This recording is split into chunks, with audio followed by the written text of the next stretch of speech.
beings have created on this planet was essentially first created in our minds.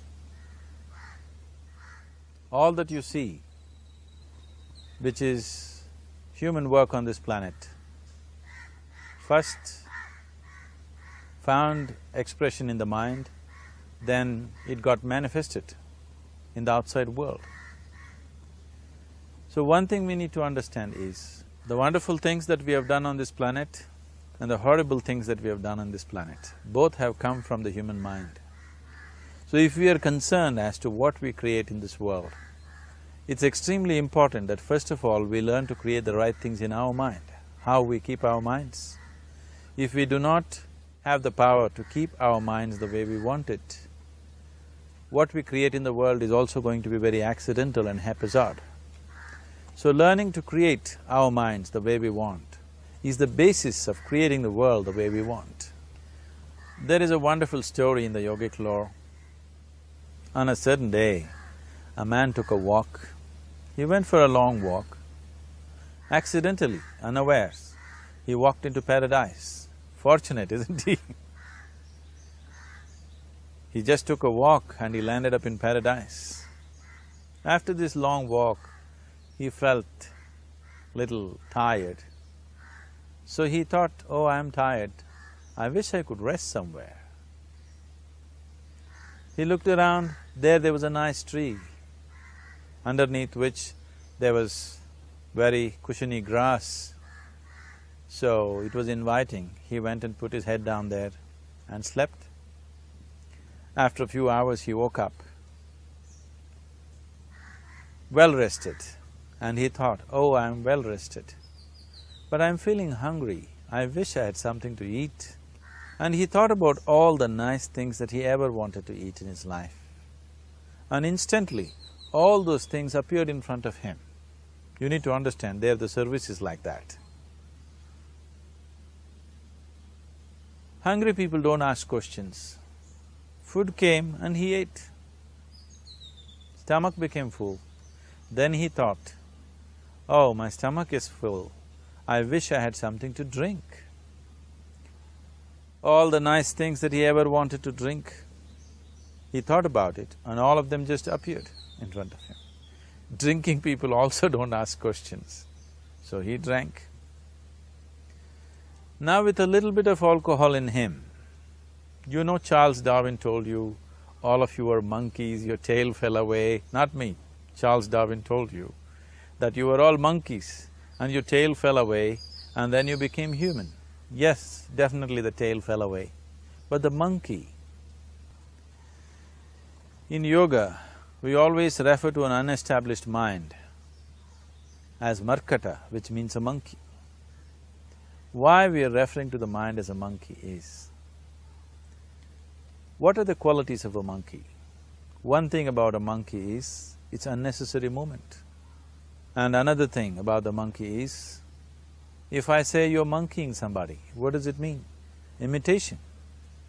Monkey and imitation have become synonymous.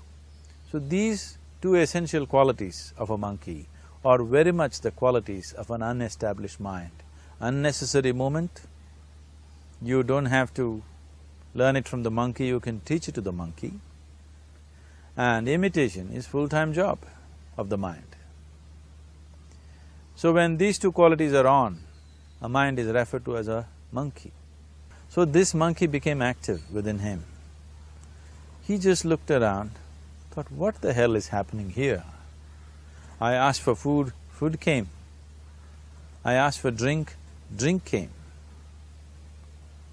There must be ghosts around here, and ghosts came. Oh, the ghosts have come, they're going to surround me and torture me, he thought. Immediately the ghosts surrounded him and started torturing him. Then he started screaming in pain and said, oh, they're going to kill me, and he died. Just now he said he's a fortunate being. The problem is he was sitting under a Kalpavriksha or a wishing tree. He asked for food, food came, he asked for drink, drink came, he asked for ghost, ghost came, he asked for torture, torture came, he asked for death, death happened. Now don't go looking for these Kalpavrikshas in the forest, you can barely find a tree these days. A well-established mind, a mind which is in a state of samyukti, is referred to as a Kalpavriksha. If you organize your mind to a certain level of organization, it in turn organizes the whole system. Your body, your emotion, your energies, everything gets organized in that direction.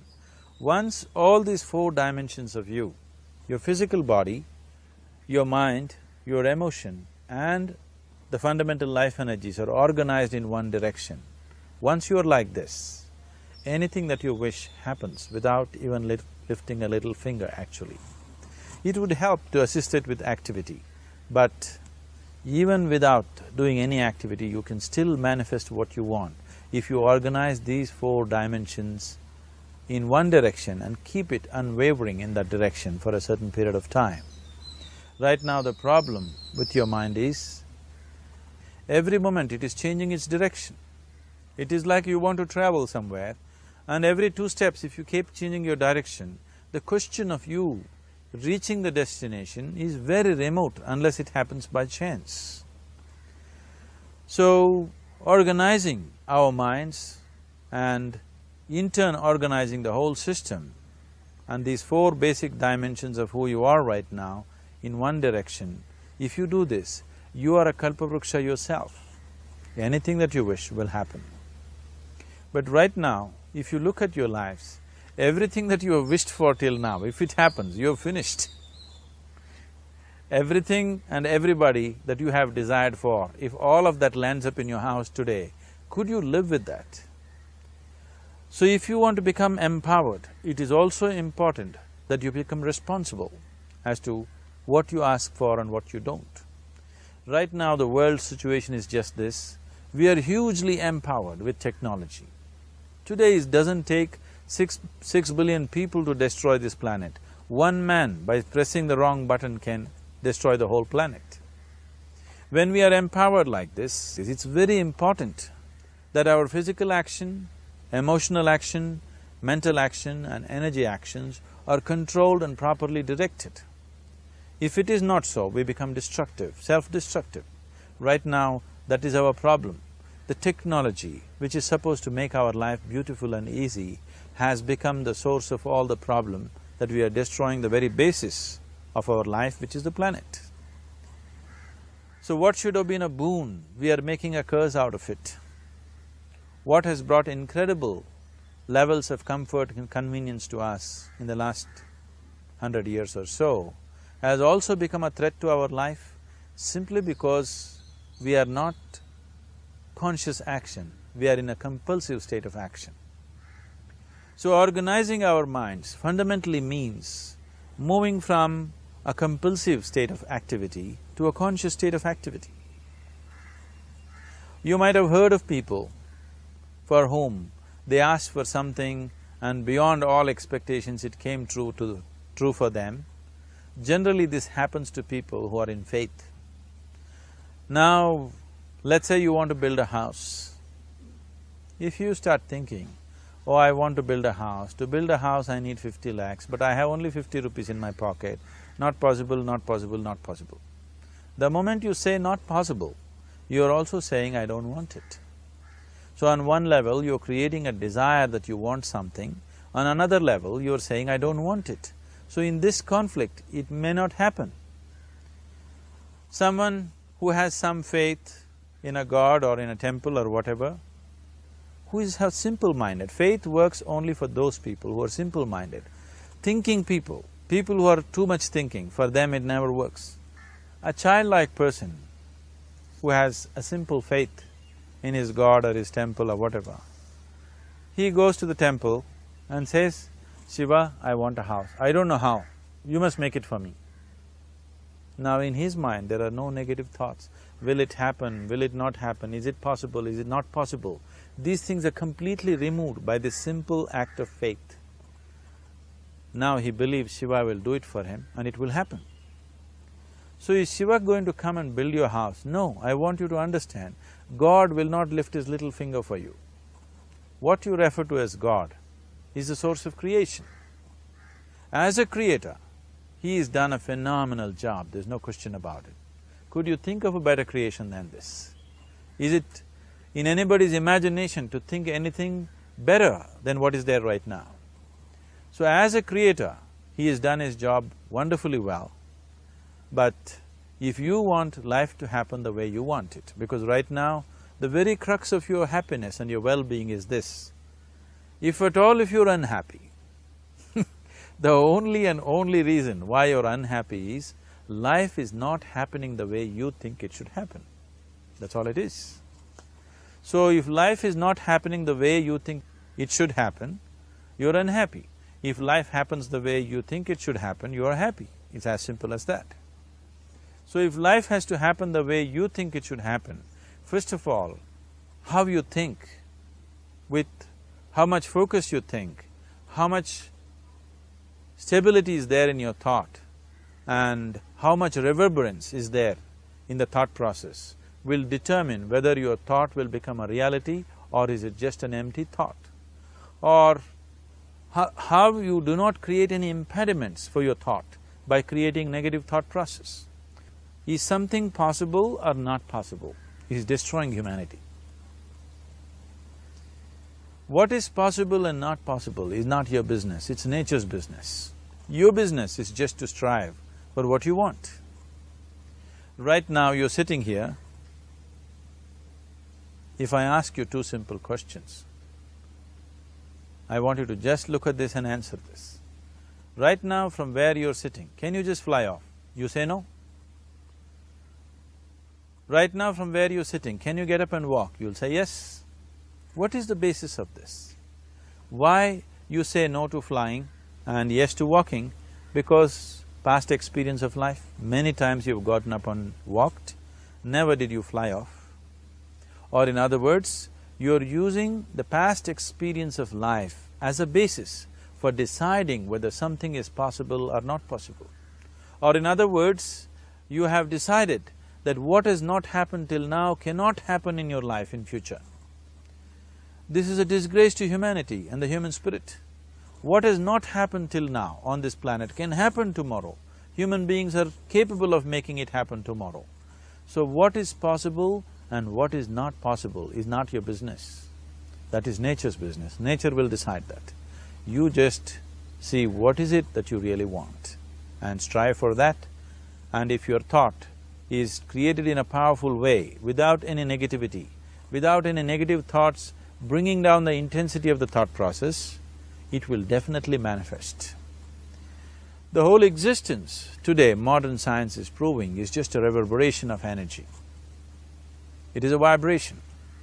Similarly, your thought is also a vibration. If you generate a powerful thought and let it out, it will always manifest itself. So generally, people are using faith as a means to remove the negative thought. Today, once you have become thinking human beings, your faith is not too deep. It doesn't matter how much faith you think you have, somewhere doubts always crop up. Right now, the way your minds are made, this moment, if God appears right here, you will not surrender to Him. You will want an investigation whether He is really God or not. With this kind of mind, you should not waste your time on faith. So there is an alternative, which is commitment.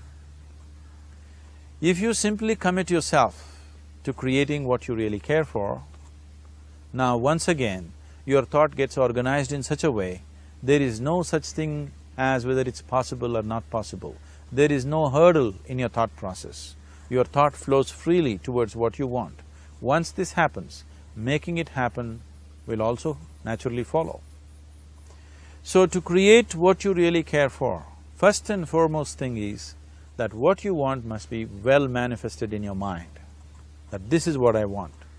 Is that what you really want? You must look at it, because any number of things in your life you have thought, this is it. The moment you reach there, you realize that's not it, it's the next one and the next one and the next one. So what is it that one really wants is one thing. First of all, we must explore. Once that is clear and we are committed to creating it, Now there is a continuous process of thought in that direction. Once you can maintain a steady stream of thought without changing direction, definitely this is going to happen in your life, or it will definitely manifest as a reality in your life. So, either you make this human form into a Kalpavriksha, or you make it into one big mess, which is happening all over. One reason why we have not created the kind of world that all of us would want to live in is, too many people are busy looking up. Too many people are interested in other planets, they're not interested in this planet. For every aspect of their life, they're checking out with other planets. And further, too many people are in service of heaven, they're not on service of this earth. I think right now we need people who are in service of this earth, not heaven. I believe if heaven is closer to divine than where we are, if that is so, I believe they're a little more organized than us, they don't need help from us. This has been a major problem on the planet. Anything that is valuable for a human being, anything that is good, the highest aspects of human life have unfortunately been exported to heaven. For example, if you say love, people say God is loving. We do not know whether God is loving or not. Human beings are capable of love. It is very, very important that people understand human beings are capable of love, human beings are capable of compassion, human beings are capable of joy and blissfulness. All the good things that are possible for a human being, unfortunately have been exported to heaven. If we want to create the kind of world that we want to, we need to understand whatever you refer to as God, the idea of God has entered our mind only because we have seen creation around us. Because there is creation, we have assumed a creator. God is a great creator. What you refer to as God is a source of creation. That source of creation has not failed us, has done a fantastic job. But now the question is about management. If you want to leave the management in the hands of the Creator, He will manage it in His own way, according to His agenda. But that's not what you want. You want life to happen the way you want it. Now, for example, let's say all of you here are the India soccer team for the next World Cup, and I am the coach. So these next 4 years, everything that you need to know about football is taught to you. Everything that I know about football is poured into you in so many ways.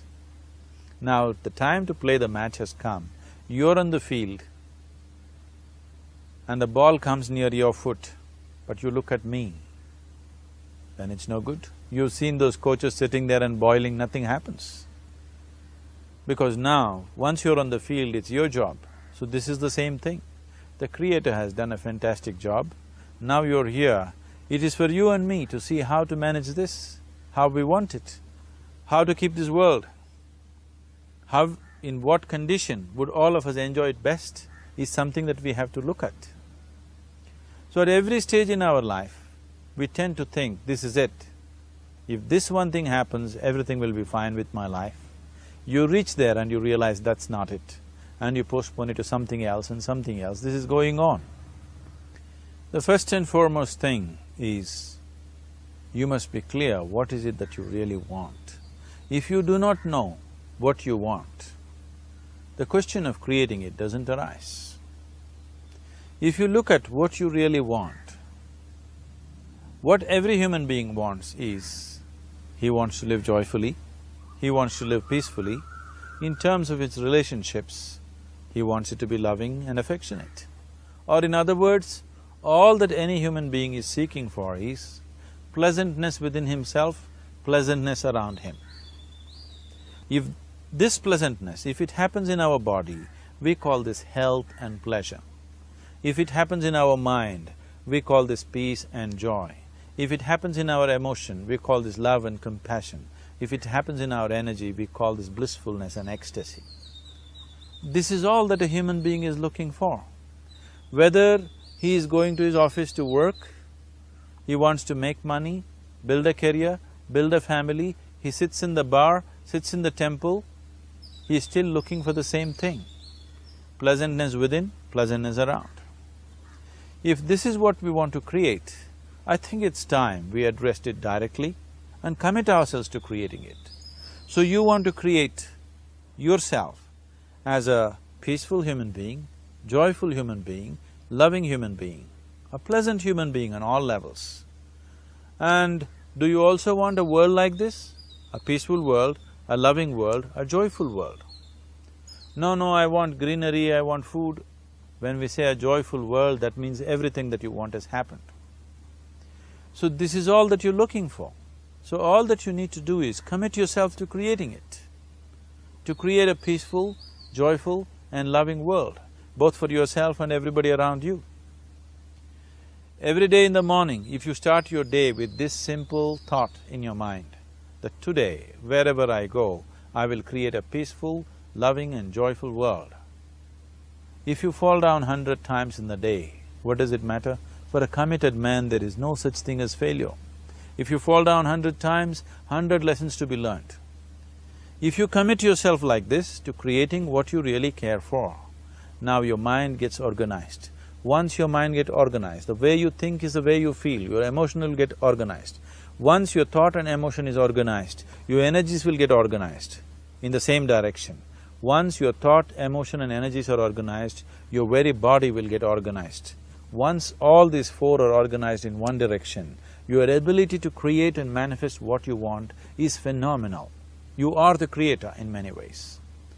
Why I am saying you are the creator is, I want you to look at the nature of your life right now.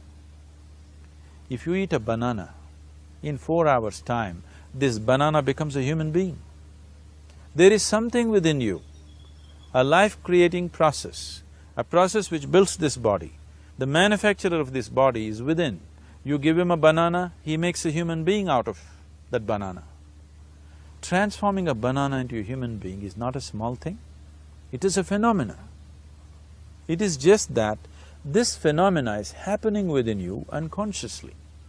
If you could only consciously manifest this, making a banana into a human being, you are the creator. You are nothing less than that. As the theory of evolution goes, to make a monkey into a human being, it took millions of years. Over an afternoon, you can make a banana into a human being or whatever else, a piece of bread that you eat, into a human being. So, the very source of creation is functioning within you. If you organize these four dimensions of mind, emotion, body and energy in one direction, the source of creation is with you. You are the creator. What you want to create will happen to you effortlessly. Once you're organized like this, now you are not a mess. You are a Kalpavriksha. You have the power to create what you want. There are tools and technologies as to how to organize this system in such a way that instead of being a psychological mess, you can make yourself into a Kalpavriksha. This culture, these traditions, the whole technology of yoga is just about this, transforming yourself from being just a piece of creation to the creator himself. This is not in search of God, this is in search of becoming a God. This is not in search of divine, this is in search of becoming divine, because that which you call as divine, that which is the source of existence, is throbbing within you every moment of your life. Otherwise, a piece of bread cannot become a human being in the course of an afternoon. So, shifting from being just a piece of flesh and blood to becoming a creator, there is a whole science and technology for this. There are tools to make this happen. That which is the source of creation is functioning within you every moment of your life. It is just that, have you kept access to that dimension or not? Organizing the four basic elements of your life will give you that access. There are tools and technologies to do this. The whole science of yoga, the whole technology that we refer to as yoga is just about this, transforming yourself from being just a piece of creation to become a creator. For example, 100 years ago, if I picked up something like this and I start speaking to someone who is across in another part of the world, you would think it's some kind of a miracle. Either I must be a messenger or a son or maybe God himself. But today, this is just another gadget that every one of us carry and use. Today sitting here, without using this instrument, if I speak to someone in another part of the world, it is still a miracle for you. So, this instrument happened because of human mind wanting it to happen. 100 years ago, nobody thought this was possible, but today it is just a common thing. Similarly, many things which are not in our perception yet can be brought into our perception, and our ability to create our lives can be greatly enhanced. So the first and foremost thing is to organize the mind and to organize your emotions, body and energy in that line. Once this happens, you are in touch with the fundamental life-creating process within you. Once you're in touch with it, once you're in excess of that power, you have the power to create. You have the power to create your life and your surroundings the way you want it. Because we have lost our power to create, we are making a mess out of ourselves and the world around us. If we operated as the true creator, as it is operating within us, creating this body for us, if we could create our lives with the same sense of organization and sense of purpose, this world and the human being would be in a completely different state. It is my wish and my blessing that every human being in this world should have this not just as a piece of creation.